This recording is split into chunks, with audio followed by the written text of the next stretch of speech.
On va terminer cette journée par une conférence, une table ronde autour de Romain Gary et les femmes. 3 invités pour évoquer les femmes. On pourrait, je crois, rester des heures et des heures sur le sujet. D'abord, Annie Barraud-Pavlovitch. Vous êtes réalisatrice de documentaires, épouse de Paul Pavlovitch, amie de Romain Gary. Vous nous direz quel regard vous portiez sur Romain Gary. Colette Gredge, professeure émérite à l'université de Nice. Vous êtes écrivain, on évoquera beaucoup avec vous la mère de Romain Gary, et puis Jean-Pierre Guénaud, qu'on ne présente plus puisqu'il était là tout à l'heure pour la conférence sur Romain Gary et la guerre. Alors, 1 heure de table ronde, on va démarrer par vous, Annie Pavlovitch. Je voulais démarrer par vous parce que, d'abord, je voudrais que vous nous disiez pourquoi vous êtes là aujourd'hui. Alors, on vous a invité, on est heureux évidemment de vous avoir autour de la table, mais vous avez un regard particulier sur Romain Gary autour de cette conférence sur les femmes. Oui, alors moi j'ai rencontré Romain Gary l'année de mes 20 ans, et j'ai pas rencontré un mythe quand j'ai rencontré Romain. J'ai rencontré un homme qui était l'oncle de Paul, enfin qui se prétendait son oncle à cause de la différence d'âge. Et donc, j'avais pas de stéréotype dans la tête quand je l'ai rencontré. J'ai rencontré quelqu'un. Alors, si vous voulez, je peux vous parler de la première rencontre avec Romain. Donc, moi, je suis lotoise, donc je venais du Lot. J'avais déjà passé 2 ans avec Paul qui m'avait vaguement parlé de son oncle célèbre. Et donc j'arrive chez lui, il nous avait demandé de venir dîner, et j'étais très très impressionnée parce que d'abord c'est un valet de chambre qui nous ouvre la porte, un valet en livrée. Ensuite Romain nous attend dans son salon sur son célèbre canapé recouvert de peau de bête. Ceux qui sont allés chez lui doivent se rappeler ça.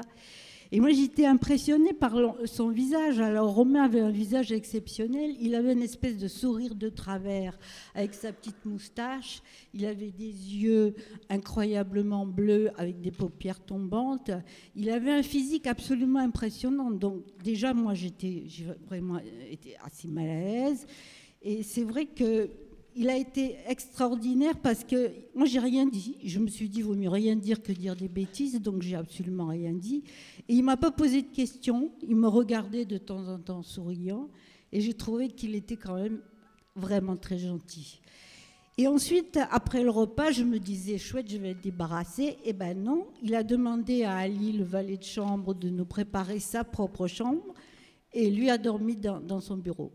Donc, je vous dis ça tout de suite pour vous dire que moi, ce qui m'a d'abord frappé chez cet homme-là, tous les intervenants en ont parlé, c'est la gentillesse de Romain. Alors, on a vécu les 25 dernières années de sa vie proche de lui.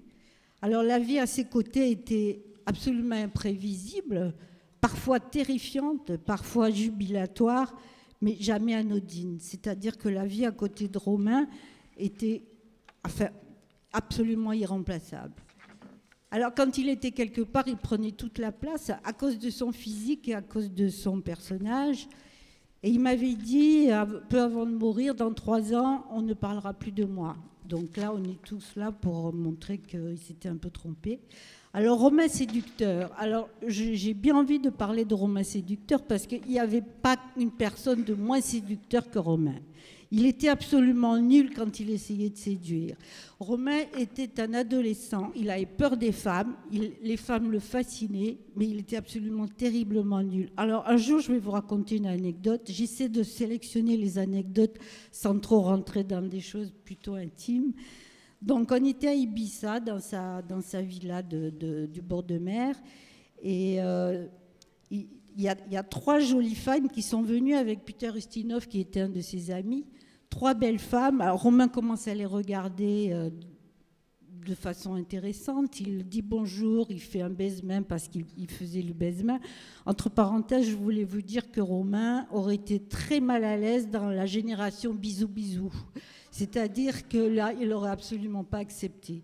Donc, il faisait le baise-main. Moi, il m'a fait un baise-main, j'avais 20 ans quand je l'ai vu.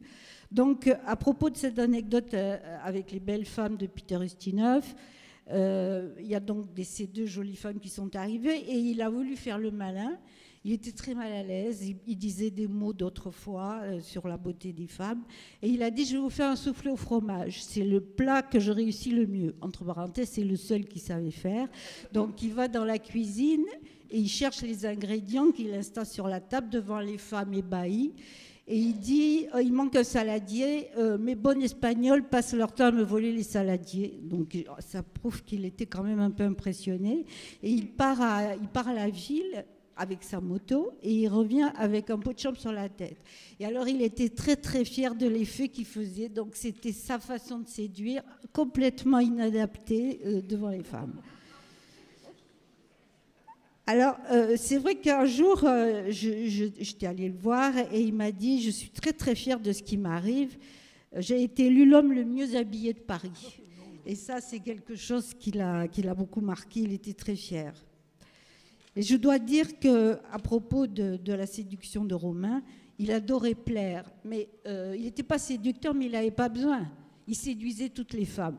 Les femmes étaient... De toute façon, les femmes sont folles des écrivains en façon générale. Toutes les femmes d'écrivains le savent. Et c'est vrai que Romain séduisait. Il avait énormément de femmes qui venaient chez lui taper à la porte. Il en rencontrait partout et elles étaient vraiment prêtes à tout pour entrer dans son lit. Donc il n'avait pas besoin de séduire.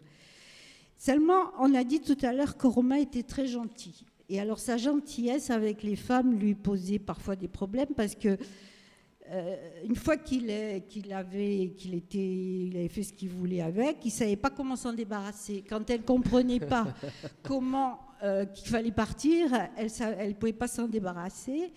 Et il a trouvé une solution. Il m'appelle parce que nous, on était à l'étage au-dessus, donc on s'est téléphoné pour se voir. Et il m'appelle, viens vite, et j'arrive. Et alors, on a parlé de Romain et le théâtre. Il était extrêmement mauvais comme acteur de théâtre. Et dès que j'arrive à la porte, il sortait de son salon, il dit « Mon Dieu, mais quelle horreur! Tu es là, mon chou !» Il m'appelait mon chou. « Tu es là, mon chou, mais que va-t-on faire si ma mère me voyait? Ça serait absolument épouvantable. » Et donc, la jeune femme a pris son manteau et est partie. Il était très content de lui. Alors, c'est vrai que Romain aimait les femmes, il était beaucoup plus à l'aise, à part ses compagnons de guerre, il était beaucoup plus à l'aise avec les femmes qu'avec les hommes. Il n'aimait pas beaucoup les hommes en général. Et c'est vrai qu'il était gentil avec toutes les femmes. Il était gentil, je me rappelle que rue du Bac, il y avait une femme très très pauvre qui avait un tandem avec des sacs plastiques accrochés après le tandem. C'était une image incroyablement triste. Et Romain n'allait pas vers ce côté parce que chaque fois qu'il la voyait, il avait des crises de dépression. Et c'est vrai qu'il a souvent aidé cette femme. Et tous les gens qui le connaissaient rue du Bac savaient à quel point il essayait d'aider les gens. Et alors, je voulais aussi parler de son amour des femmes et du fait qu'il aimait séduire. À la fin de sa vie, il séduisait beaucoup moins. Et qui est-ce qui séduisait les femmes? C'était Ajar. Et ça, c'est quelque chose qu'il n'a jamais reproché. C'est-à-dire que toutes les femmes qui étaient folles d'Ajar, en réalité, il trouvait que c'était volé. Donc il le prenait très très mal. Voilà. Alors, alors à propos de déguisement aussi, on disait que Romain se déguisait, en particulier en baroudeur, etc. Mais moi, je pense qu'il ne se déguisait pas. Il avait une armure, c'est-à-dire qu'il portait toujours des vêtements épais, aussi bien des costumes en laine tissée que des vestes de cuir. C'était vraiment une protection. Alors, on savait quelle était l'humeur de Romain, puisqu'elle était très changeante, à la façon dont il s'habillait. Alors le matin, il allait toujours dans un même bistrot rue du Bac et on savait comment il était, comment la journée allait se passer selon le costume qu'il portait. Voilà. Alors, oui. Alors, je voulais aussi vous dire une dernière chose sur Romain et son. Oui, à propos, tout à l'heure, j'ai entendu dire que sa mère n'était pas très câline. Je ne vais pas parler beaucoup de sa mère parce que je crois que Madame va en parler. Romain était absolument incapable de gestes d'affection. Et c'est vrai que une fois, Paul était dans la cour et il berçait sa fille qui pleurait. Et il me disait, tu vois, je ne sais pas comment il peut faire parce que ni Dina ni maman ne nous ont pris dans les bras. Et une autre anecdote aussi, quand ma fille était petite, Romain était à la campagne, on était tous dans le Lot. Et Romain était au régime, il n'avait pas le droit de manger des œufs durs, enfin le jaune des œufs à cause de son cholestérol. Donc il se goinfrait de blanc. Et il donnait le jaune au canard de ma fille. Et il s'amusait beaucoup parce que Romain était capable de s'amuser comme un enfant. Et à un moment, ma fille est grimpée sur ses genoux pour lui donner du blanc d'œuf dans la bouche. Et il était trop mal à l'aise. J'étais obligée de l'enlever parce qu'il ne savait pas la tenir. Et c'est vrai que cet aspect-là était assez impressionnant, quoi. Voilà. Alors, je voulais aussi vous dire en dernière... Ah oui, alors Romain émotif. Je voulais juste vous donner une autre anecdote qui est assez rigolote aussi. Romain était passé par des moments de flip absolument inimaginables pour des choses qui n'en valaient pas la peine. Et une fois, j'étais en Guadeloupe parce que Paul a fait son service militaire pour la coopération. Donc, il a été envoyé en Guadeloupe et j'étais avec lui. Et je travaillais sur un tournage de film. Et j'ai écrit à Romain que le premier assistant réalisateur le connaissait. Et il m'écrit... c'est un crétin, c'est le roi des crétins. Et il écrit au réalisateur occupe-toi bien de ma nièce, elle est extraordinaire, etc., etc. Et à un moment, il m'appelle, il me dit écoute, mon chou, je suis absolument au plus mal, je crois que j'ai interverti les enveloppes. Et vraiment, ça a été... alors, j'ai attendu un moment parce que son angoisse était absolument communicative. Et je lui ai dit, non, Romain, tu n'as pas interverti l'enveloppe puisque j'ai reçu ma lettre. Il n'a pas compris sur le moment. Quand il était très angoissé, il ne comprenait rien comme tous les gens angoissés. Et il m'a dit, écoute, va le voir. Et puis, dis-lui que je vais venir m'excuser. Alors qu'en réalité, je lui avais déjà dit qu'il n'avait pas besoin de s'excuser. Voilà, ça, c'est un des aspects de Romain très angoissé. Voilà, donc je pourrais aussi vous dire que Romain était quelqu'un de très enfantin. Il adorait les clowns. Et les histoires qui le faisaient le plus rigoler, c'était des histoires où il y avait des espèces de clowneries. C'était vraiment... Alors peut-être qu'il était enfantin parce qu'il n'avait pas eu l'occasion d'être enfantin quand il était enfant. Mais c'est vrai que, voilà, moi, c'est à peu près ce que j'ai... Enfin, j'ai beaucoup connu d'autres choses de lui, mais c'est peut-être... Alors je voulais quand même vous citer une phrase de Leslie qui dit... Il y a toujours quelque part quelqu'un qui posera des questions ou qui essaiera d'analyser de façon scientifique le problème de ses ancêtres, de son illégitimité, sa religion et sa race. Romain se présentait comme il choisissait de le faire, mêlant le mythe et la réalité. Laissons-le à sa légende. Merci, merci Annie. Merci beaucoup pour votre témoignage. Je n'en ai pas terminé avec vous, si je puis me permettre. J'ai 2-3 questions à vous poser avant de passer la parole à Jean-Pierre Guénaud. Il y a une image qui tourne, et Jean-Pierre Guénaud, je sais vous allez en parler, mais j'aurais aimé avoir votre avis là-dessus. L'homme à femme. Alors, on a tout raconté, tout écrit, tout dit. Vous n'êtes pas d'accord avec ça?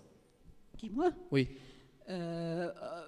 C'est-à-dire que moi, je n'étais pas vraiment au courant de ce... Si vous parlez de sa sexualité, je n'étais pas vraiment au courant de ce qui se passait. Moi, honnêtement, j'étais vraiment très, très proche de lui pendant 25 ans. Je n'ai pas vu une quantité incroyable de femmes. Et c'est vrai que c'était très compliqué d'avoir des femmes. Comme je vous disais, il n'aimait pas les congédier, il n'aimait pas rester avec. Romain aimait écrire, il n'aimait pas rester discuter avec des femmes. Donc, moi, honnêtement, je ne sais pas ce que ça veut dire. Je ne comprends pas ce que vous voulez dire. Je voudrais que vous me parliez de ces, si vous le voulez bien, de ces 2 épouses. Parce que c'est important quand même, elles ont marqué évidemment sa vie. Alors, moi, je considère que la femme de sa vie, c'est Leslie, avec qui il s'entendait parfaitement bien, qui partageait absolument tout, son amour de la littérature, de la Russie, qui était une femme indépendante. Romain ne pouvait pas s'occuper de quelqu'un. Et Leslie se débrouillait très bien toute seule. Par contre, avec Jean, c'était autre chose. Je veux dire, ils n'étaient pas du tout faits pour vivre ensemble. D'ailleurs, cette histoire d'amour qui était vraiment quelque chose que tous les médias ont repris parce que c'était très joli, c'était une histoire assez dramatique et je crois que ça a duré très très peu de temps. Je pense que Romain s'est marié avec Jean. C'est vrai qu'il est tombé amoureux d'elle parce qu'elle était jolie et que lui, il était Romain Gary. Mais je pense que ça n'a pas été le grand amour de sa vie. Par contre, ça a été pratiquement sa fille. Et c'est vrai qu'il s'est occupé d'elle jusqu'à la fin de ses jours et qu'il était très, très attentif. Mais c'était vraiment Leslie, la femme la plus importante. Il a eu un fils avec elle, Alexandre Diego Gary. Comment il a appréhendé la paternité? Vous parliez tout à l'heure les difficultés qu'il avait avec votre fille, mais comment ça s'est passé avec son fils? Romain n'était pas un père. Jean n'était pas une mère. Et donc, Diego avait une nounou qu'il considérait comme sa mère. Et Romain faisait le maximum pour être gentil avec son fils, mais il ne savait pas tellement bien le faire. C'est-à-dire qu'il les amenait au football avec ses copains, il faisait tout ce qu'il pouvait, mais je veux dire, Romain, comme je vous disais tout à l'heure, était incapable de prendre quelqu'un en charge. C'était pas possible, donc prendre un enfant en charge, c'était beaucoup trop compliqué pour lui. Jean-Pierre Guénaud, quel regard vous portez, vous, sur cette thématique qu'on évoque? Alors, je pense que la première chose à faire, c'est de vous livrer à nouveau des paroles de Romain Gary, parce que là encore, tout un tas de gens l'ont critiqué. Les archanges dont je parlais tout à l'heure souffrent tous d'une sorte de malédiction. Ils étaient tellement blancs, tellement incandescents que toujours une partie de la postérité, et même sans attendre la postérité, leur actualité a cherché à les salir. Ce qui est vrai pour Romain Gary est vrai pour Alain Fournier, est vrai pour Saint-Exupéry, est vrai pour Jean Zay, pour Jean Moulin et pour bien d'autres. Relisons ces quelques lignes de la promesse de l'aube. Après cela, chaque fois qu'une femme vous prend dans ses bras et vous serre sur son cœur, ce ne sont plus que des condoléances. On revient toujours gueuler sur la tombe de sa mère comme un chien abandonné. Jamais plus, jamais plus, jamais plus. Des bras adorables se referment autour de votre cou et des lèvres très douces vous parlent d'amour, mais vous êtes au courant. Vous êtes passé à la source très tôt et vous avez tout bu. Lorsque la soif vous reprend, vous avez beau vous jeter de tous les côtés, il n'y a plus de puits, il n'y a que des mirages. Vous avez fait, dès la première lueur de l'aube, une étude très serrée de l'amour et vous avez sur vous de la documentation. Partout où vous allez, vous portez en vous le poison des comparaisons et vous passez votre temps à attendre ce que vous avez déjà reçu.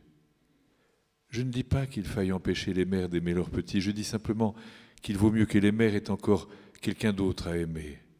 Si ma mère avait eu un amant, je n'aurais pas passé ma vie à mourir de soif auprès de chaque fontaine. Relisons Éclair de femme. J'aurai toujours patrie, terre, source, jardin et maison. Éclair de femme. Un mouvement de hanches, un vol de chevelure, quelques rides que nous aurions écrites ensemble et je saurais d'où je suis. J'aurai toujours patrie féminine et ne serai seule que comme une sentinelle.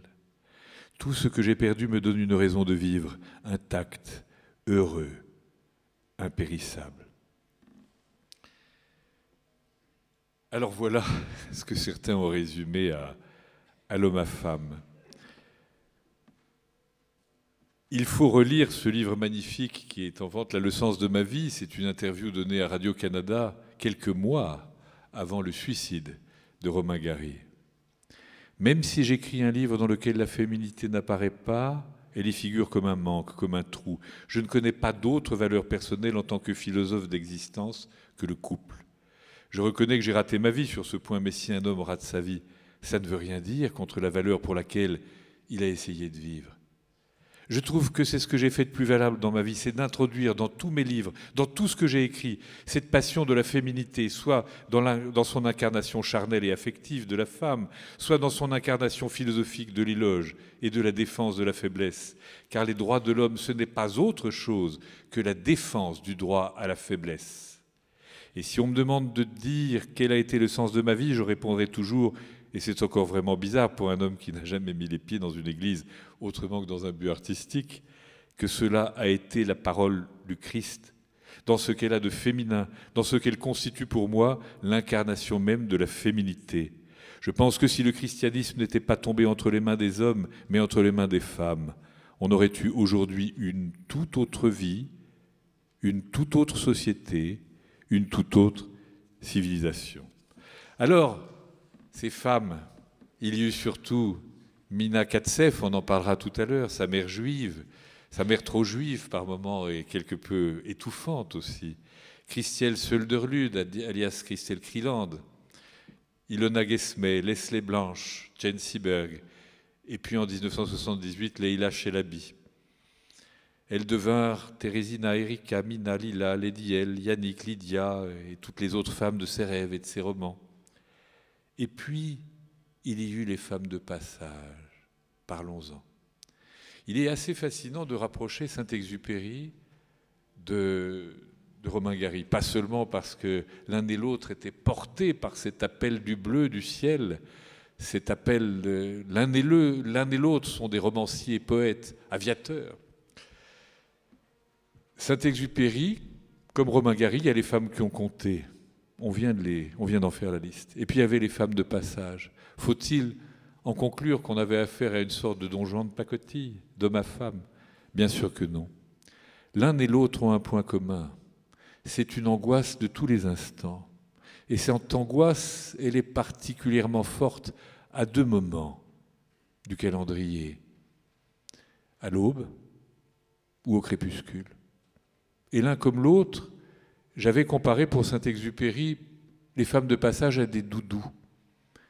En dehors même de la sexualité, très présente dans les deux cas, il est évident qu'il y avait une dimension de tendresse fabuleuse et que cette femme, dont la tête est portée sur votre épaule, que ce soit au point du crépuscule ou à celui de l'aube, c'est comme les doudous des enfants. C'est une forme de réassurance. Et jamais Saint-Exupéry n'a menti à une femme de passage. Elle savait très bien à quoi s'en tenir. Il a dit aux femmes qui ont compté des mots qu'il n'a jamais dit aux autres. Et certes, on le voit, à certains égards, Gary n'était pas un très grand démonstratif, un très grand extraverti, mais je ne pense pas qu'il ait menti aux femmes de passage. J'ai connu tant de femmes, dit-il dans Clair de femme, dans ma vie, que j'ai pour ainsi dire toujours été seul. Trop, c'est personne. Et puis au-delà, il y a une dimension qui est intéressante chez Romain Gary, qui est intéressante chez Sade, qui lui est un ange noir. Tous ces gens-là sont des briseurs de dogmes. Et c'est intéressant, les briseurs de dogmes. Nous vivons depuis 30 ans dans un contexte où on assiste à une remontée des intégrismes, des fondamentalismes, des guerres de religion. Et il est urgent de retrouver des briseurs de dogmes. Dans Cerf-Volant, Romain Gary nous dit la chose suivante. La culpabilité du cul, ce n'est rien par le temps qui court. Par tous les temps d'ailleurs.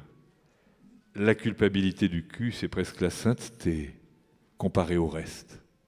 Et là, il faut vous rappeler brièvement que le XVIe siècle n'a pas été la Renaissance pour tout le monde. L'Église, au XIIIe siècle, a institué, l'Église qui est la mienne, a institué la règle de la confession annuelle. Après, ça s'est aggravé. Non sans avoir copieusement, ça a commencé avec Saint-Augustin, ça s'est renforcé ensuite, culpabilisé la sexualité et diabolisé la femme. Jusqu'au Moyen-Âge, les femmes avaient beaucoup de pouvoir. Ensuite, ça s'est détérioré. Et vraiment, l'heure triste pour les femmes comme pour la sexualité, paradoxalement, c'est la Renaissance. Alors c'est intéressant parce que, voilà, Sade démentit lui-même certaines choses qui ont pu être dites sur lui. Et quand on lui parlait de sa réputation de séducteur, il répondait « c'est une image totalement bidon ». Je dirais même que je suis organiquement et psychologiquement incapable de séduire les femmes, et ça va dans le sens de ce que disait notre ami il y a 2 minutes. Jean-Pierre Guénaud, laquelle de ces femmes a eu une influence sur sa création littéraire? Est-ce qu'il y en a une plus que l'autre qui a peut-être influencé sa vie littéraire? Il est évident que sa mère joue une place tout à fait particulière, mais il part bien de la féminité, et je pense qu'il faut dépasser tout ça. Ce qui est fascinant chez lui, c'est qu'au bout du compte, l'être humain, c'est une sorte de tautologie. C'est un rapport dans lequel, plus que la femme, c'est le couple, c'est une forme d'osmose, une sorte de matrice indissociable. Ce qui a tant manqué à Gary, ce qu'il recherchait en permanence. Il n'y a pas de dominé, il n'y a pas de dominant, il n'y a pas de donneur, il n'y a pas de preneur. On s'éloigne de la vision barbare de l'être vivant, qui est celle du prédateur et de la victime. On est ailleurs, on est sur une autre planète. Et c'est ce qui explique une forme d'incroyable tendresse, d'incroyable prévenance. J'évoquais dans le magnifique livre que Leslie Blanch lui a consacré, Romain, un regard particulier, et bien, j'ai évoqué aussi, il y a un cahier de Lerne. Alors, il y a le gros cahier de Lerne qui est fascinant, puis il y en a un petit dans lequel on a isolé tous ses propos sur l'amour. Et là, il rappelle la précaution qu'il avait prise avec Leslie Branch, que j'évoquais tout à l'heure, quand il pensait qu'elle serait, comme il l'avait toujours été, crucifiée lors de la sortie de son premier roman, et qu'il la prépare, et qu'il la conditionne, et qu'il se plante complètement. Parce qu'en fin de compte, ça sera l'inverse. Donc, il y avait une incroyable prévenance. Mais je vous ai dit que les ailes de l'archange sont tachées de noir. C'est une robe pie pour évoquer l'univers des chevaux. Et aussi, c'est intéressant de lire que notre amie Leslie Blanch, quand elle parle de lui, nous dit que, son caractère n'était pas facile. Hein. D'abord vis-à-vis de sa mère, mais ça, Madame en parlera beaucoup mieux que moi. Et elle dit qu'il y avait des moments où, malgré toute la vénération et le regret qu'il éprouvait à l'égard de sa mère, il l'attaquait brusquement ou l'accusait d'une façon stupéfiante, parce qu'il y avait chez elle ce côté aussi très étouffant d'une mère un peu castrateur, d'une mère juive. Mais Leslie Blanch évoque aussi le fait qu'il devait être, à cause de ses angoisses permanentes, à cause de ses anticlimax, à cause de ses passages à vide, impossible à vivre par moments, absolument invivable. Mais on restait avec lui dans une forme de douceur, ce qui n'est pas du tout le cas d'un ange noir qui était Musset. Relisez ce qui se passait entre Musset et George Sand à Fontainebleau. Relisez ce qui se passait entre Musset et George Sand pendant le voyage qui les amène à Venise, puis à Venise. Elle a vécu l'enfer, la brave George Sand, et qui l'a menée au bord du suicide. Les femmes de Gary n'en étaient pas là. Et puis, comme ça a été très bien dit tout à l'heure, Leslie Blanch avait du répondant. Merci Jean-Pierre Guénaud. Alors, Colette Gwedge, on va parler avec vous de sa mère. Qui est une femme, oui, on le confirme. Donc on en a déjà pas mal parlé. Oui, mais vous allez nous en dire davantage. On va essayer. Alors, elle a joué un rôle majeur, il faut le dire. Elle a joué un rôle majeur dans la vie de Romain Gary. Merci. Alors, parler des femmes de Gary, c'est un peu parler de sa mère, qui était, comme il dit, son centre de gravité. J'aime bien cette expression. La promesse de l'aube, ce livre sur lequel j'ai envie de m'appuyer aujourd'hui, c'est une autobiographie dont beaucoup disent que c'est et ils ont raison, je crois, une autobiographie fictionnée, je cite. Bien entendu, il ne s'agit pas de raconter leur vie, leur histoire. La fiction est là à chaque page, et c'est ce qui donne beaucoup de mystère au livre et beaucoup d'interrogations aussi d'ailleurs. Quoi qu'il en soit, la promesse de l'aube, c'est un tombeau pour sa mère, c'est-à-dire un monument qui atteste que cette mère a bien existé. En tout cas, elle a existé, elle vit à la fois dans le livre, dans son imaginaire à lui, dans sa vie. C'est un tombeau, un monument. Alors, notre Romain Gary, ce cosaque un peu tartare, matiné de juif, naquit, tout le monde le sait, le 8 mai 1914 à Vilno, qui était la Jérusalem de la Lituanie, et Vilno, Vilnius maintenant, qui faisait partie du gouvernement de Varsovie, rattaché à l'Empire russe. En 1915, il est déporté avec sa mère Je rappelle que la ville était occupée par les Allemands jusqu'en 1918. Les Juifs ne rentrèrent qu'en 19 et sur les 500 000 Juifs déportés, moins de 3 000 ont survécu. La mère de Romain et Romain sont revenus. Son père était sur le front russe. Je parlerai du père dans un petit instant. En 1921, à l'âge de 7 ans, ils revinrent donc à Wilno, devenu territoire polonais depuis la guerre russo-polonaise de 1920. Le père quitte le foyer et en 1928, je vais un petit peu vite, mais c'est juste pour introduire, en 1928, Romain et sa mère s'installent en France, à Nice. Romain Gary a 14 ans à peu près. Voilà. Bon, ça, c'était juste une petite introduction. Et ce qui m'intéresse, moi, dans la mer, dans cette thématique de la mer, c'est au fond comment elle apparaît dans le livre.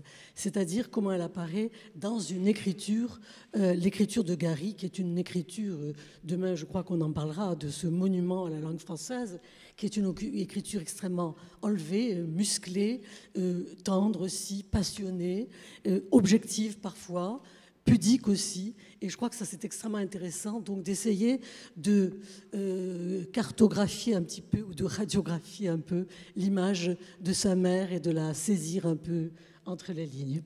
Alors elle apparaît très souvent, à plusieurs reprises, une canne à la main, sa gauloise, son éternelle gauloise aux lèvres, le geste théâtral, toujours, reniflant de satisfaction. Il y a aussi ce reniflement qui est très sensible et dont Gary parle avec une certaine tendresse, me semble-t-il. Et il dit aussi « ses cheveux gris pleins de poussière et de lumière ». Je trouve magnifique cette phrase qui revient presque souvent comme ça avec ses assonances et où on sent une très grande tendresse surtout devant la femme qui vieillit.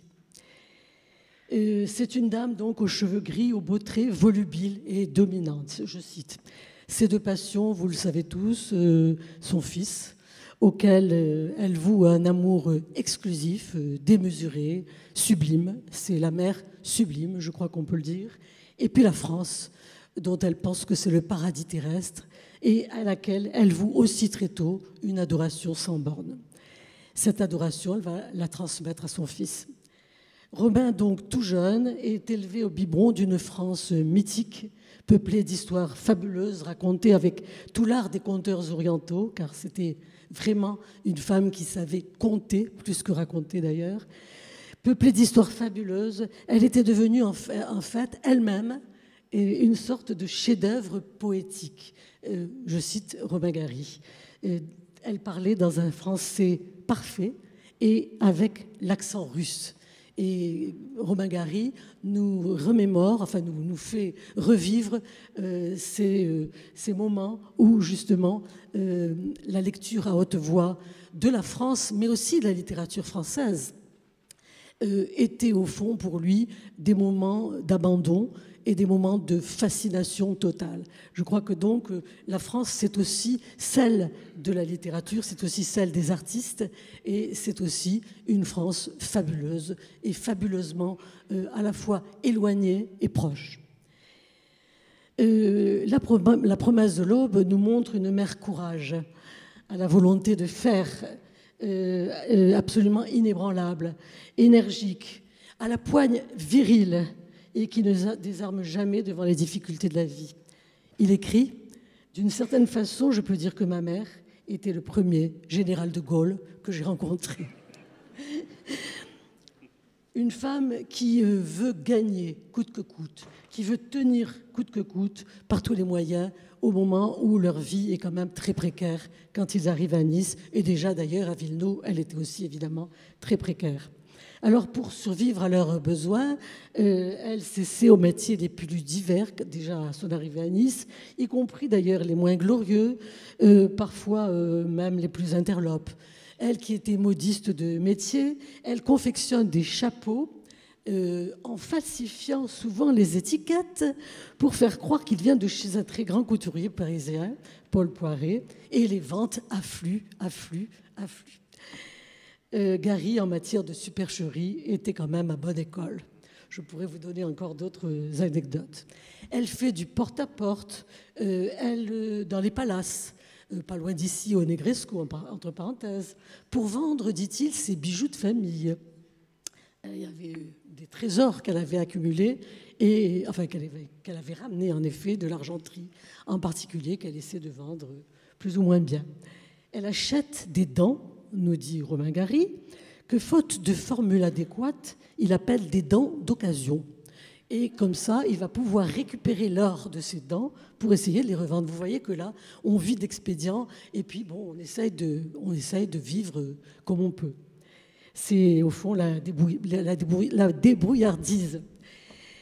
Elle assure aussi des soins de beauté dans des instituts pour femmes bien, BCBG, mais aussi pour chiens de luxe.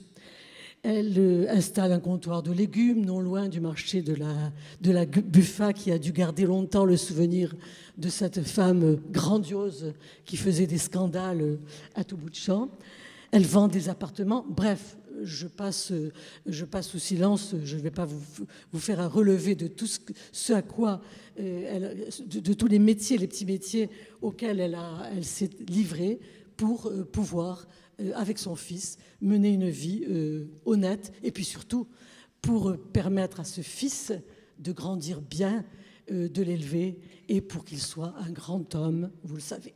Alors, j'y vois plusieurs... oui, et j'ajoute aussi une phrase, une citation de Gary, en parlant de toute cette façon qu'elle a de se débrouiller. « Oui, ma mère avait du talent et je ne m'en suis jamais remis. » Alors, elle a des qualités absolument époustouflantes. C'est d'abord une comédienne née, ou plutôt une tragédienne. Plus d'ailleurs dans la vie que sur les planches, comme elle le laissait croire. C'est une vocation dont il est quand même permis de douter. Je cite « Les amis russes que j'ai connus pendant la guerre », dit Romain Gary, et qui jouaient dans la même troupe que ma mère, ou qu'il avait vu jouer, avaient des petits sourires en coin quand il parlait de la carrière artistique de ma mère. Mais en fait, peu importe que tout cela soit vrai ou pas, je crois que l'important, en l'absence de preuves, je crois que l'important, c'est qu'elle s'invente une histoire dont elle rêve et dont elle fait son fils le dépositaire. Elle lui transmettra en quelque sorte ses talents ou ses tendances de mythomanie. D'après les témoignages, seul comptait son fils, pour lequel elle a sacrifié sa carrière, et pour lequel une carrière pourtant malgré son talent indéniable. Mais au fond, elle lui a sacrifié sans doute sa carrière. Romain, lui, pour sa part, idéalise sa mère, il la sublime, il la métamorphose en vraie diva. Il évoque, il y a une phrase très très belle, je cite, « Les immensités enneigées sur un traîneau tiré par un cheval ou harnais garni de clochettes ». Alors on voit comme ça cette femme avec son fils qui se promène en traîneau sur ces immensités enneigées et qui va à une représentation où évidemment elle va avoir un succès phénoménal. Car, écrit Romain Gary, il pensait n'être venu au monde que pour justifier l'existence de sa mère, pour lui permettre d'être l'artiste que dans ses chimères, elle n'avait jamais cessé d'imaginer être. Là, je crois que là, il y a vraiment une sorte de mélange, d'entrelacement, d'entrelacs entre le rêve et la réalité, entre les chimères et puis la vie. En fait, ces talents de comédienne, évidemment, ce sont les talents d'une femme volubile, extravagante, exubérante, qui, à l'occasion, peut verser des larmes, de vraies larmes, quand elle veut apitoyer, quand elle veut convaincre, quand elle veut persuader. Par exemple, je vous raconte l'histoire du taxi, qui est une histoire absolument extraordinaire. Alors que Romain était à Aix, donc pas très loin de Nice, pour elle, c'était une séparation absolument terrible. Elle décide de partir en taxi de Nice à Salon, avec un taxi qu'elle connaissait. Bon, je vous passe le détail. Évidemment, elle va partir en taxi à l'œil parce qu'elle avait l'impression que ce taxi lui devait bien ça. D'autant qu'elle dit, vous comprenez bien, c'est pour aller voir mon fils. Il faut que je suis séparée de lui, ça faisait 3 jours qu'ils étaient séparés, il faut que j'aille le voir. Et puis d'ailleurs, elle avait dans un grand cabas des saucissons, des jambons, des confitures, etc. La vraie mère juive au fond. Mais peut-être que les autres aussi, elles peuvent être mères juives. Il ne faut pas trop non plus donner l'exclusivité aux mères juives. Mais enfin, elle était quand même une vraie mère juive. Bon. Et alors donc, le taxi finalement... lui dit, mais quand même, c'est loin, c'est cher. Non, non, mais c'est pas grave, je vous paierai un de ces jours. Et puis là, elle se met à verser des larmes. Et le taxi, devant cette pauvre femme en train de pleurer, évidemment, cède et l'amène à Aix. Elle va voir son fils, et là, le pauvre Romain la voit arriver avec ses cabas, avec ses pleurs, avec sa gaieté volubile. Mon fils, ses gestes. Et lui dit qu'il était mort de honte devant la soldatesque hilar, je cite Romain Gary, qui n'arrêtait pas, évidemment, de se moquer de lui. Et lui, il essayait de se mettre derrière une voiture, là, pour qu'on ne le voit pas, mais rien à faire. Tout le monde le voyait. Il dit, jamais je n'ai jamais autant haï ma mère. Mais en fait, c'est une façon de parler. Il dit aussi qu'au fond, il s'est senti humilié, mais que l'amour l'emportait de toute façon surtout. Il y avait une sorte d'indulgence, en fait, ce qui est quand même un petit peu étonnant. Malgré tout, je crois qu'il faudra en reparler à un moment ou à un autre. Bon. Alors, en fait, alors elle manie aussi l'invective, l'injure. Alors, ce marché de la Buffa, on a entendu des proclamations de Mina. Et j'aime bien aussi ce que dit Romain Gary. Tout chez elle était immédiatement extériorisé, proclamé, claironné, projeté au dehors, avec en général accompagnement de lave et de cendres. Cette dame distinguée aux cheveux blancs adore donc le scandale, et pour l'occasion, elle n'hésite pas à dégainer une arme enfouie au fond d'elle, à savoir le langage, je cite Gary, des palefreniers ivres, des moujiks et des feldbels de toute la Sainte Russie, restituant pour l'heure devant un public médusé l'atmosphère des bas-fonds de Gorky. Ça aurait été intéressant d'avoir un enregistrement. Moquerie, colibé, rire en coin, goguenard et la honte rentrée de Romain, qu'elle apostrophe sans pitié. Tu as honte de ta vieille mère? Ou encore le leitmotiv, ta mère a toujours raison. Voilà, alors là, c'était les 2 leitmotivs qu'elle lui a cédés. Bon, son amour passait, bien entendu, par une sorte d'éducation qu'elle voulait lui donner, parce que pour elle, c'était, je le disais, tout le monde le sait, important qu'il devienne quelqu'un. Quelqu'un. Pas seulement quelqu'un de bien, quelqu'un. Alors, Romain Gary dit, après avoir passé en revue tous les métiers dont elle rêve pour lui, enfin, c'est pas lui qui parle, c'est moi. Bon, il y a la musique, il y a la danse. Alors la danse, il n'était pas doué. La musique, je ne crois pas non plus. Je crois que le violon graissait un peu. La peinture, surtout pas. Il ne peut pas faire de peinture alors qu'il avait envie de peindre. Mais ce n'était pas possible parce que tous les peintres meurent de maladie. Et ils meurent dans la misère, Modigliani, et ils meurent aussi de maladie. C'est pas possible, c'est pas possible. Sans compter le tennisman qu'elle aurait bien aimé qu'il fût. Mais vous connaissez l'histoire qui s'est passée pas loin d'ici, au Parc Impérial. Elle avait décidé, il y avait le duc, j'ai oublié le nom du duc, mais c'est pas grave. Il y avait un duc de Suède, dont je sais plus. Oui, Suède, oui. Et alors, elle arrive avec son fils et elle dit, tu vas faire une partie de tennis. Alors lui, il dit, mais je peux pas, j'ai jamais tenu une raquette de ma vie. Enfin, tu vas faire la partie de tennis. Il faut voir un petit peu où tu en es par rapport à ça. Bon, bref, il fait 3 balles terriblement inefficaces. Manifestement, tout le monde rit. C'est le grand-duc, comment il s'appelle? Le roi, excusez-moi, de Suède, Gustave. Oui, le grand-duc, c'est autre chose. Le roi Gustave assiste à cette compétition et devant l'air dépité du gamin, la mère glorieuse de toute façon, parce qu'il avait quand même joué un petit peu, dit « J'admire le courage de cet enfant, c'est moi qui paierai sa cotisation pour le tennis club. » Bon, il n'est pas retourné parce qu'il n'était pas doué, il faut dire les choses comme elles sont. Et après avoir donc éliminé tout cela, il ne reste plus, alors j'aime bien aussi cette expression, il ne reste plus qu'à nous résigner, parce que c'est une affaire entre les deux. Hein. Ce n'est pas elle qui décide, ce n'est pas lui, on se résigne à quoi? À la littérature. Et ce, malgré le péril vénérien.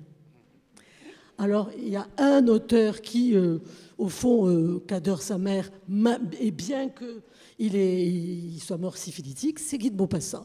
On ne sait pas pourquoi, lui, elle aime bien, et le péril vénérien, bon, c'est pas trop grave. Enfin, en tout cas, la littérature sera son destin. Je crois aussi qu'il faut absolument faire la part de l'humour de Romain Gary, sans lequel, au fond, cette écriture n'aurait pas cette, je dirais, cette incandescence qu'elle a. L'humour, par exemple, il dit, au moment où la soldatesse Quillard s'est moquée de lui, il y avait dans cette irruption inadmissible d'une mère dans l'univers viril où je jouissais d'une réputation péniblement acquise de dur, de vrai et de tatoué, quelque chose d'insupportable. Mais en même temps, il joue, il se tourne en dérision. Alors l'humour, à maintes reprises, on le trouve sous la plume de Gary, et on trouve aussi des définitions que je trouve aussi tellement, tellement justes. Parce qu'au fond, l'humour, on a souvent parlé du compagnonnage, eh bien l'humour, c'est aussi un compagnonnage pour Gary. Il écrit « C'est l'arme, l'humour est l'arme blanche des hommes désarmés. Il est une forme de révolution pacifique et passive que l'on fait en désamorçant les réalités pénibles qui vous arrivent dessus. » Voilà. Et donc, il avoue aussi qu'au moment où il a été très humilié, l'humour a été important pour lui. Et notamment il affirme que avoir développé, grâce à ces scènes dont je parlais tout à l'heure, le sens du ridicule très achevé. Et depuis, il sait, il le dit, que plus rien ne peut l'atteindre de ce point de vue. Au fond, il a été immunisé au sens du ridicule grâce à sa mère. Alors cette mère, eh bien, c'est une pythonisse en diable. Tout le monde sait qu'elle lui dit « tu seras Guinmer, Victor Hugo, ambassadeur, etc. » Elles verront bien les petites punaises bourgeoises du marché de la Buffa qui rigolent. Elles verront bien ce que tu vas devenir. Elles ne savent pas qui tu es. Elles ne savent pas à qui tu as affaire, etc. etc. Et en fait, tout le monde rit. Et Gary ajoute « pour moi, ces petites bourgeoises, ces petites punaises qui rient, pour le meilleur comme pour le pire, ce rire est devenu moi. » Ça aussi, c'est quelque chose de tout à fait important qui évoque à la fois l'humour et la comédie. Une seconde. Peut-être vous terminez, j'ai une question à vous poser. Allez-y, je vous en prie. Terminez. Une demi-seconde. Je voulais aussi dire que dans ces prédictions qu'elle faisait, la pythonisse, dans ses prophéties, il y avait aussi une grande part d'indulgence. Je veux dire qu'elle voulait que son fils ait tout ce qu'elle pouvait espérer pour lui, mais en même temps, elle était d'une indulgence incroyable. Un jour, il arrive et dit « j'ai eu 0 en maths ». Elle répond « ils n'ont rien compris, ils comprennent rien ». Voilà. Alors évidemment, là, c'est un peu difficile pour un faire amateur. Je vous écoute. Non, j'ai juste une question, et puis j'aurai ensuite une question pour oui. Annie Pavlovitch. Pourquoi il ne se rebelle pas ? Jamais dans ses écrits, il y a un moment de rébellion. C'est la question que je me suis posée. Et c'est la question que je me suis posée, que je ne cesse de me poser. Et effectivement, pourquoi cette soumission ? Et tout à l'heure, je crois avoir vu dans l'exposition, qui est très belle à côté, peut-être une réponse, un soupçon de réponse, quand il dit que les qualités qu'il préfère, ce sont la vraie pudeur, la vraie délicatesse, la retenue. Et je me demande si, au fond, mais je parle sous le contrôle d'autres personnes qui sont certainement plus compétentes que moi, si au fond, ce sens de la soumission a quelque chose qui le dépasse et en même temps à quelque chose qui le dépasse, et en même temps il ne se rebelle pas parce que son amour pour sa mère est supérieur à son désir de se rebeller, et peut-être parce que ces qualités-là sont en lui aussi. J'ai une hypothèse, c'est parce Jean-Pierre. que Annie Pavlovitch n'était pas là, elle ne pouvait pas descendre de l'étage supérieur pour faire diversion, tout simplement. On retient l'hypothèse. Annie D'accord. Pavlovitch. Alors, vous l'avez dit, bien connu Romain Gary, les 25 dernières années de sa vie. Est-ce que vous pouvez nous dire, est-ce que c'est possible, qu'est-ce qu'il disait de sa mère? Parce que, madame, vous avez démontré de manière... J'ai pas fini. Hein. Non, je sais bien, très efficace, voilà, qui était sa mère. Vous avez fait un beau portrait, mais voilà, vous avez connu Romain Gary. Qu'est-ce qu'il disait de sa mère? Il parlait jamais de sa mère. Il m'a jamais parlé de sa mère. À vous, personnellement, qu'il connaissait bien? Jamais. Jamais. non. Ça m'étonne pas. C'est sa pudeur. Et alors, Il en parle dans le livre. Permettez que je poursuive la question. Allez-y, Et allez-y. vous l'avez jamais interrogé? Ben, non, je veux dire que d'abord je savais à peu près ce qu'il fallait savoir sur sa mère, et ensuite il y avait des questions qu'on lui posait pas, Romain. Et en particulier, qu'est-ce que vous voulez que je lui dise? Comment était ta mère? Qu'est-ce qu'elle était pas trop pénible? Je sais pas. Qu'est-ce que j'aurais pu lui dire? Moi, j'ai été frappé par quelque chose dans La promesse de l'aube. Sa mère décède en 43. 41. 43, c'est ça, 43. Ouais. Moi, j'attendais d'avoir plusieurs pages sur sa mère. Enfin, qu'il dit, voilà, toute sa tristesse, il n'y a rien. Vous parliez de la pudeur tout à l'heure, il n'y a rien. Enfin, il n'y a quasiment rien. Mais c'est parce que c'est sans doute trop douloureux. Il y a un point commun entre De Gaulle et Gary. Quand De Gaulle survole la forêt de Paimpont, lors du dernier vol qu'il amène à Londres, la veille de son appel, il sait qu'il survole l'endroit où sa mère est malade. Et sa mère va mourir alors que lui, il est en train de se battre. Enfin, il est à Londres. Et c'est la même chose.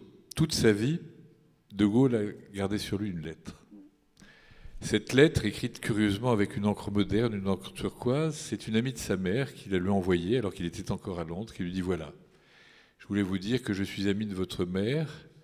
Vous n'avez pas pu être là, bien sûr, mais moi j'étais à côté d'elle. J'ai essayé de l'aider jusqu'à son dernier soupir. » Et il lui écrit pour lui dire ça, pour lui dire son admiration. De Gaulle a gardé cette lettre sur lui toute sa vie, mais bien entendu, il n'en a jamais parlé parce que c'est comme pour Romain Gary. C'est trop douloureux. Romain Gary a appris avec retard, et puis on sait l'histoire des lettres, vraies, fausses, peu importe, mais bref, c'est trop douloureux. Et il y a quand même une chose qui est restée, qu'il a sortie, c'est cette histoire des lettres, cette histoire d'une communication qui s'emmagasinait, qui s'accumulait, donc il y a quand même quelque chose. Colette Wedge, vous voulez compléter? Ah oui, tout ça fait. Vous avez quelques minutes. Oui, je voulais dire, bon, je ne parlerai pas des lettres puisque vous venez d'en parler, mais je voulais dire que, outre ses talents de comédienne, de pythonisse, etc., elle voulait faire, au fond, de Romain Gary un époux de substitution. Ses prophéties, elles ne concernaient pas donc tous ces métiers, elles concernaient aussi les femmes. Elle disait à propos de Romain Gary, elle disait « Ce sera un grand homme et un grand amoureux. Tu auras toutes les femmes à tes pieds. » Et c'est d'ailleurs en prévisant de cela qu'elle lui fait donner des cours de courbettes, des cours de comment offrir des fleurs à une femme, comment faire le baise-bain, on en parlait tout à l'heure, etc. Et surtout, un grand homme, comme tout grand homme, tu sauras les rendre malheureuses. Voici ce qu'elle dit. Bon, en fait, à n'en pas douter, elle demande à son fils de la venger d'un mari qu'il a abandonné, en lui demandant de faire souffrir, de subir à toutes les femmes le même sort, mais c'est aussi une façon de l'adouber. Par là, il deviendra un homme, un vrai. C'est une revanche sur sa propre vie privée d'amour, mais c'est aussi un fait de gloire dont elle le crédite. Je cite, si je peux me permettre, peut-être y avait-il dans le subconscient, c'est Romain qui parle, de cette femme qui avait été si belle, mais qui vivait depuis si longtemps sans homme, un besoin de revanche physique et sentimentale qu'elle demandait à son fils de prendre à sa place. Jean-Pierre Guénaud. Alors, à l'autre bout du curseur, il faut rappeler quelque chose d'intéressant. Toujours dans cet entretien donné à Radio-Canada quelques mois avant sa mort, Romain Gary évoque l'expérience qui est à la clé d'au-delà de cette limite, votre ticket n'est plus valable. Je vous rappelle que dans ce livre, il s'agissait d'un homme qui avait l'angoisse, la peur de l'impuissance. Il dit qu'il avait écrit un roman sur le déclin sexuel d'un homme, une sorte d'allégorie du déclin de l'Occident. Et alors voilà ce qui s'est passé ensuite. Comme ça arrive souvent, c'est ce qui se passe aussi avec ça, les gens mélangent l'homme et l'œuvre. Et voilà ce que nous dit Romain Gary. Quelque temps après, j'entrais dans une brasserie littéraire célèbre ici, il y a quelques années après avoir publié ce livre, et j'ai vu une dame se pencher littéralement vers l'autre et faire littéralement cela. Gary mime un sexe mou avec son doigt. C'était extrêmement comique, mais cela ne m'a touché en rien. Il y a un critique éminent qui a écrit qu'il a fallu beaucoup de courage à Romain Gary pour écrire ce livre, avec tant d'authenticité. Autrement dit, l'impuissant de ce livre, le personnage angoissé par l'impuissance dans ce livre, c'était moi. Si je voulais être cynique, je dirais que cela a été une bonne opération sur le plan qui ne m'intéresse plus d'ailleurs, à cet égard particulièrement, sur le plan sexuel, parce qu'à partir de ce moment, les personnes de sexe féminin se sont divisées en plusieurs catégories. Écoutez bien. Il y a celles qui voulaient absolument savoir si leur personnage qui dit « je » dans le roman était Romain Gary lui-même. Autrement dit, si c'était vrai ou pas vrai, si j'étais impuissant ou pas. Deuxièmement, il y a eu les rédemptrices, celles qui se disaient « avec aucune, mais avec moi, il y arrivera ». Et finalement, il y a eu les jeunes filles qui disaient « chic, alors on va avoir un papa, on risque rien ». Et si j'étais un profiteur de ce genre de situation, j'aurais vraiment fait une très grande moisson dans ce domaine. Colette Gouetch, vous terminez ? Vous concluez peut-être sur... Alors, oui, je vais terminer sur un singulier transfert qu'on trouve dans La promesse de l'aube. Lorsqu'il part en mission, lorsqu'il a fait la guerre, lorsqu'il combat, il dit, plus tard, quand il fait la guerre, enfin, il dit, c'est moi qui parle, excusez-moi, il dit qu'il est habité par cette femme qui lui insuffle son énergie, sa vitalité et souvent l'empêche de désespérer. Je crois vraiment que c'était la voix de ma mère qui s'était emparée de la mienne. Au fond, il parle par sa voix. La vitalité de ma mère, son extraordinaire volonté me poussait. Et à la vérité, ce n'était pas moi qui errais ainsi d'avion en avion, mais une vieille dame résolue, vêtue de gris, la canne à la main, une Gauloise aux lèvres, qui était décidée à passer en Angleterre pour continuer le combat. Il y a des pages extraordinaires sur cette façon, sur ce transfert. Il n'est plus lui, il est sa mère, il parle par sa mère, à travers sa mère, et il lutte à travers sa mère. Et dernier point, si je puis me permettre, c'est qu'on peut se demander aussi, cet amour filial, si au fond il n'y a pas un petit peu d'inceste. Enfin, on peut se demander, oui, c'est une question qu'on peut se poser. Alors voici ce que Romain Gary répond au risque de décevoir les tenants de la psychanalyse. Il dit n'avoir jamais eu pour sa mère de penchant incestueux, sans doute parce qu'il aimait trop les femmes jeunes et belles, et que ce que sa mère n'était plus. Il y a de la part de Gary une violente diatribe contre les psychanalystes qui cherchent à nous enfermer dans le carcan de leur perversion. Il en profite pour dire, non sans provocation, je cite, « Toutes les frénésies de l'inceste me paraissent infiniment plus acceptables que celles d'Hiroshima, de Buchenwald, des pelons d'exécution, 1000 fois plus aimables que les leucémies et autres belles conséquences génétiques probables des efforts de nos savants. Il n'a pas de mots assez durs pour la psychanalyse, pour le délire monomaniaque sur l'inconscient qui cherche, je cite, dans tous les pipis de l'enfance, l'explication du comportement d'Einstein. Cependant, cette femme extravagante et ambitieuse, qui a été la femme la plus importante de sa vie et qui habite complètement l'œuvre, n'a jamais réussi à le castrer. Elle a été pour lui un catalyseur, elle a été un propulseur, elle a été son initiatrice, son modèle. Elle lui a certainement insufflé la quête incessante d'un dépassement de soi. Je cite pour terminer, mais je crois que ça a été cité, donc je ne le dis plus, là, avec l'amour maternel, je n'en reparle plus. Voilà, peut-être ça. La seule chose que j'ai vue dans ma mère, c'est l'amour. Ça fait passer tout le reste. J'ai été formée par un regard d'amour d'une femme. J'ai donc aimé les femmes. J'ai cherché la féminité toute ma vie. Voilà. Allez. Merci Colette Gouedge. On termine par quelques mots de Jean-Pierre Guénaud. Oui, et on conclut cette conférence. Je crois que l'idéal, c'est une fois de plus de terminer par une parole de Romain Gary. Et je crois que là, on a une sorte d'analyse fondamentale. La femme a été la grande victime de l'homme. C'est en cela aussi qu'il a réussi à la former, c'est-à-dire à la déformer à sa propre image. De tout temps, dans l'histoire, les vaincus et les victimes ont essayé et souvent réussi à se parer des qualités de leurs vainqueurs. Pendant des siècles, les hommes ont si bien réussi à persuader les femmes de leur supériorité qu'ils ne leur laissèrent que 2 réponses possibles. Elles n'eurent d'autre choix que de se conformer à l'image de cette infériorité qui leur était imposée ou de se parer elles-mêmes de vertus masculines. Dureté, force, agressivité, volonté de domination, rejet de la sensibilité. La formule « femme égale de l'homme » ne saurait, à mon avis, suffire. Il s'agit de toute autre chose. Il s'agit de changer l'homme. Merci à nos invités, Annie Pavlovitch, Colette Gouedge et Jean-Pierre Guénaud. Bonne soirée, n'oubliez pas la lecture de 19h. À tout à l'heure.